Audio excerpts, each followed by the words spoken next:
I'm going to show you how to make these really simple crochet coasters. These are a really good project for any scrap yarn that you might have. So first you're going to do a slip knot, and then you're going to chain 15. And this will be the base row for the project. Once you have those 15 chains, you're going to start doing a Tunisian crochet.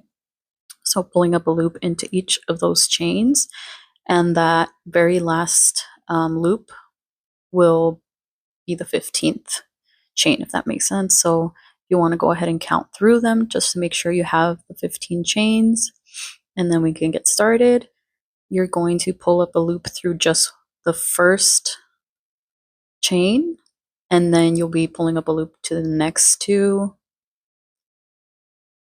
and then the next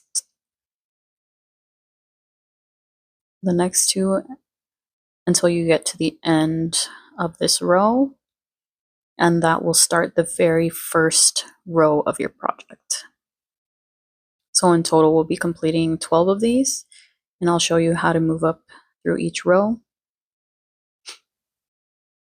In the next row, you're just going to pull the very first front loop. You're going to pull up a loop around that one. Make sure you don't go to the back, just through the front loops. And then at the very end, you'll go through the last two, pull up a loop, and then you'll chain through one, and then again through two,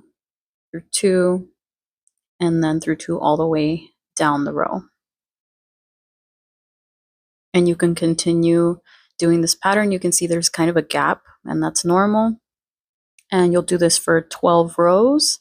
And then here I'll be showing you how to finish that last row. You'll be doing 2 single crochets into the corner, and then pulling up a loop and single crocheting through this top row. So make sure you're pulling just the front loop, just like we did before. And then when you reach the corner, you'll be doing 2 single crochets, and this will create that rounded edge for your coaster. And then single crochet all the way around until you reach the very first row. And then you're going to pull through the back, that loop, so that you can tie off this end, and it'll be pretty much seamless. You won't be able to tell where this project started. Cut off the yarn and then pull tight, and that'll finish off the project. You can tie off however you like, and you can finish off the project by blocking it with some water, and you're all set.